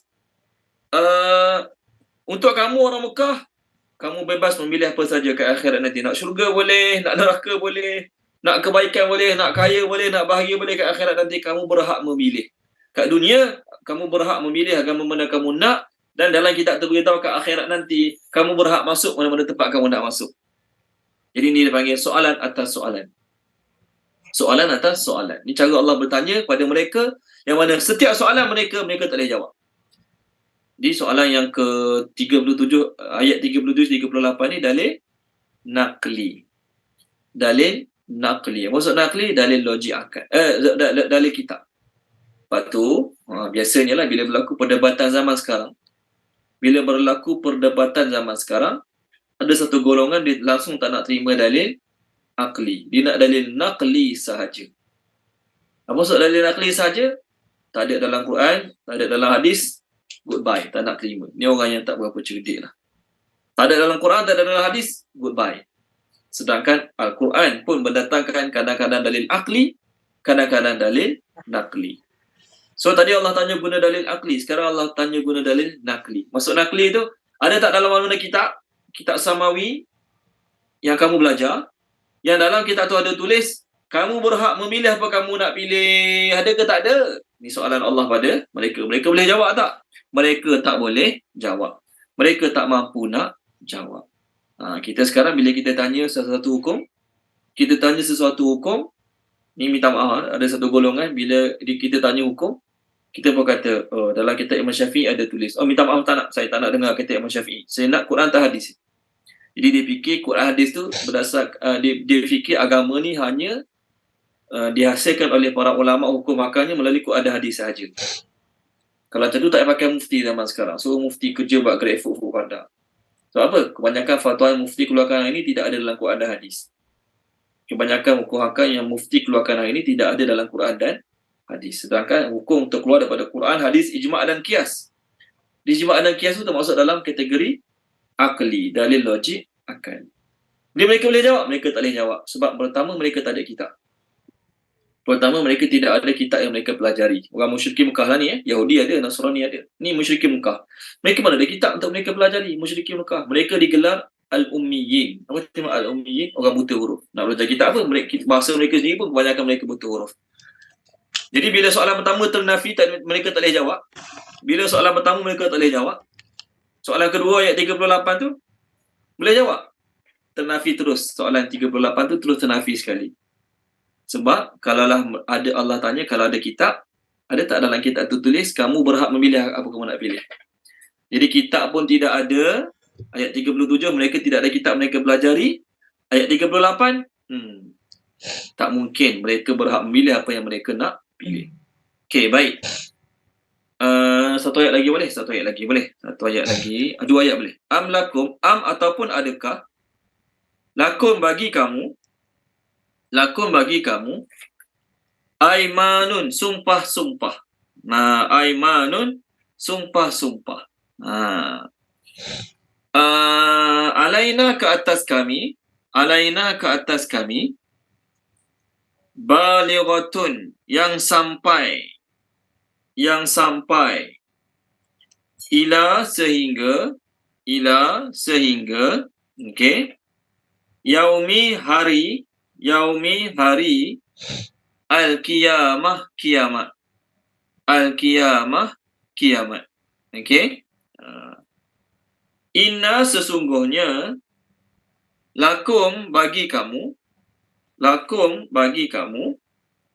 la benar-benar, ma apa yang, tahkumun, you judge, kamu putuskan, tahkumun, kamu putuskan, salhum, tanyalah mereka, sal tanya, hum mereka, salhum, ask them, tanyalah mereka, ayyuhum, siapa di kalangan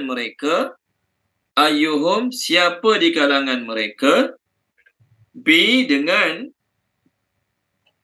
Zalika demikian itu, zalika demikian itu, zaim dapat menjamin, zaim dapat menjamin. Okey, terjemah zaim dapat menjamin. Okey, will stand surety, kita terjemah will stand surety. Tolong terjemahkan dia Puan Zakiah, boleh? Puan Nur Zakiah, ayat 39 dengan 40 ni, last 39-40 ni. Saya baca dari ni Quran Ustaz. Boleh, boleh. Billahi minasyaitonirrajim. Atau apakah kamu memperolehi janji-janji yang diperkuatkan dengan sumpah daripada kami yang menetapkan sehingga berlaku hari kiamat? Kamu boleh mengambil keputusan apa sahaja mengikut kehendakmu? Tanyakanlah kepada mereka, siapakah di antara mereka yang bertanggungjawab terhadap keputusan yang diambil itu? Okey, terima kasih Puan Nur Zakiah. Jadi ayat soalan Allah dalam ayat 2 ayat ni dipanggil soalan akli. Dalil logik akal. Dalil logik akal. Maafkan saya. Ayat 39 ni dalil nakli. Apa maksud dalil nakli? Kenapa dipanggil dalil nakli?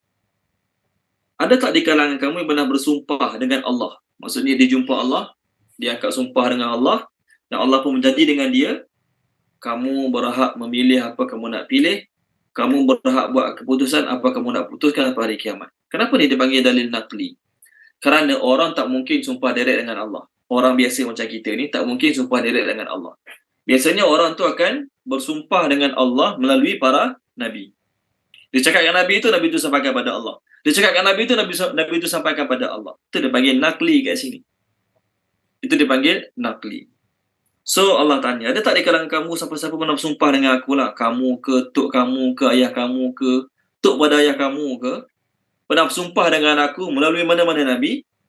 Yang mana kamu bersumpah dengan aku dan aku pun mengakui sumpah-sumpah kamu tu, akuan-akuan sumpah kamu tu, yang kamu boleh menentukan, kamu boleh putuskan apa saja kamu nak ke akhirat nanti. Ada?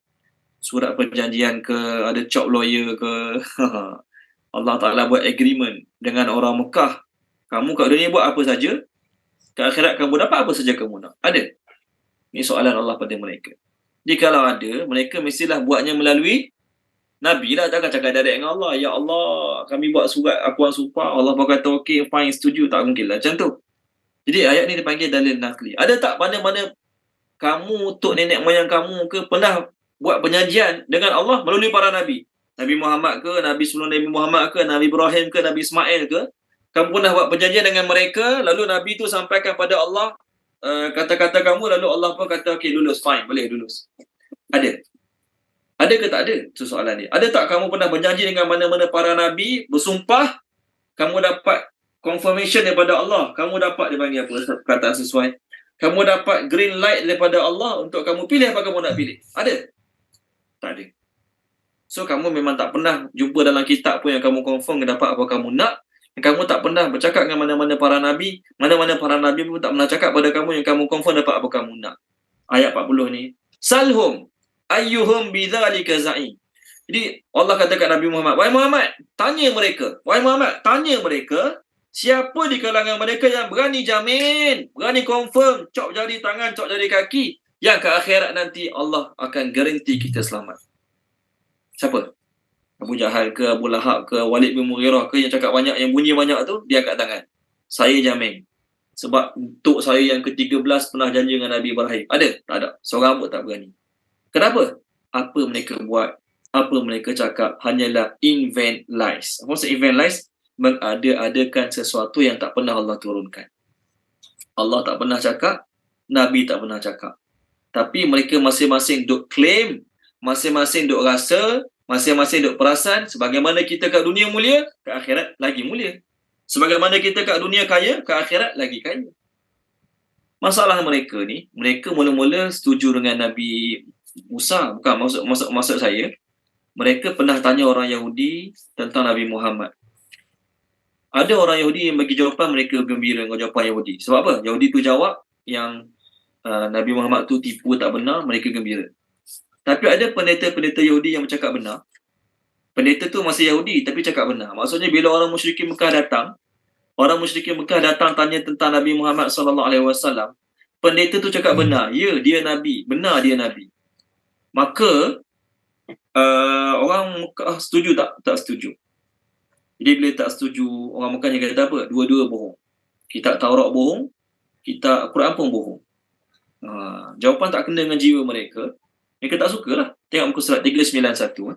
Tolong baca page 391. Wan Izawani boleh? Puan Izawani 391. Ustaz, soalannya 39 dan 40 tu macam mana boleh jadi nakli? Rasa macam akli je. Nakli ni kan kata dia tertulis sama ada dalam kitab-kitab lah kan. Tapi yang ni macam Tuhan soal logik saja, bukan akli. Dia akli. Macam ni, kenapa dia jadi nakli, Puan Zakir? Ya, kenapa dia jadi? Kenapa jadi nakli? Pernah tak orang cakap direct dengan Allah? Orang biasa? Tak ada. Tak ada. Cuma Musa. Apa dia? Cuma Musa, Nabi Musa lah. Nabi Musa kalau orang biasa, dia Nabi lah. Dia Nabi. Jadi kalau orang biasa nak cakap dengan Allah, mesti melalui para Nabi. Para Nabi. Ataupun melalui malaikat. Betul kan? Ya. Jadi bila orang tu cakap dengan para Nabi, Nabi akan sampaikan pada Allah, Allah sampaikan balik pada Nabi tu. Jadi kata-kata Nabi tu dia panggil apa, Puan Zakiah? Kata-kata Nabi. Akli ke nakli? Oh, jadi macam hadis lah ya? Yes, jadi bukan macam hadis, jadi hadis lah. Jadi hadis lah. Hadis lah. Oh, okey. Okay. Sebab tu ulama-ulama tulis ayat tu dipanggil dalil nakli. Sebab tak mungkin orang tu dia boleh cakap direct dengan Allah. Kita pun takkan nak tanya macam tu. Bila Allah cakap kat kamu, pelik lah. Okay. Kalau orang berdebat dengan kita satu hukum, kita kata hukumnya wajib. Kita pun tanya orang tu, bila Allah kata wajib kat kamu? Tak cerdik lah soalan macam tu, kita cakap kat orang tu. Memang Allah tak pernah kata dengan siapa-siapa. Tetapi setiap kata-kata Allah yang Allah sampaikan kepada manusia semuanya melalui para Nabi. Jadi kalau kamu ada buat perjanjian dengan Allah, automatik perjanjian kamu dengan Allah tu mesti melalui para Nabi. Jadi bila para Nabi tu kita panggil nakli. Boleh ya Puan Zakiah? Masya Allah. Bagus. Okay. Terima kasih Ustaz. Ayat berapa tadi? Puan Izawani, sorry. Muka surat 391 ayat 48 dan 49. Bismillah. A'udzubillahi minasyaitonirrajim. Bismillahirrahmanirrahim. Maka ketika telah datang kepada mereka kebenaran, iaitu Al-Quran daripada sisi kami, mereka berkata, mengapa tidak diberikan kepadanya Muhammad seperti apa yang telah diberikan kepada Musa dahulu? Bukankah mereka itu telah ingkar juga kepada apa yang diberikan kepada Musa dahulu? Mereka dahulu berkata, Musa dan Harun adalah dua penyihir yang bantu-membantu. Dan mereka juga berkata, sesungguhnya kami sama sekali tidak mempercayai mereka itu. Okey, baik. Kejap Puan Izawani. Terjemah Puan Izawani, Musa dan Harun dua penyihir. Terjemah orang putih, terjemah tu tak salah, tapi terjemah orang putih, two kind of magic. Apa dia? Taurat and the Quran. Each helping the other. Jadi, dua sihir tu bukan Musa dengan Nabi Harun. Quran dan juga Taurat. Quran dan juga Taurat, dua-dua tu sihir saling membantu each other. Ini terjemah bahasa Inggeris punya, Puan Izawani. Boleh? Okey. Okey, teruskan. Ayat 49 tu. Katakanlah Muhammad, datangkanlah olehmu sebuah kitab daripada sisi Allah yang kitab itu lebih memberi petunjuk daripada keduanya, Taurat dan Al-Quran. Saya aku mengikutnya jika kamu orang yang benar. Okey, terjemah Puan Izawani tadi tak salah lah. Kalau terjemah tu kata Musa dengan Harun. Tapi ayat 49 tu lagi jelas. Kamu tak percaya Quran, kamu tak percaya Taurat. Tak apa. So boleh tak datangkan satu kitab yang kamu rasa lebih memberi petunjuk, lebih bagus lah sebagai pedoman untuk hidup ni. Satu kitab yang mana dia lagi bagus, lagi benar, lagi dah memberi petunjuk berbanding Quran dan Taurat. Kalau ada aku nak ikut.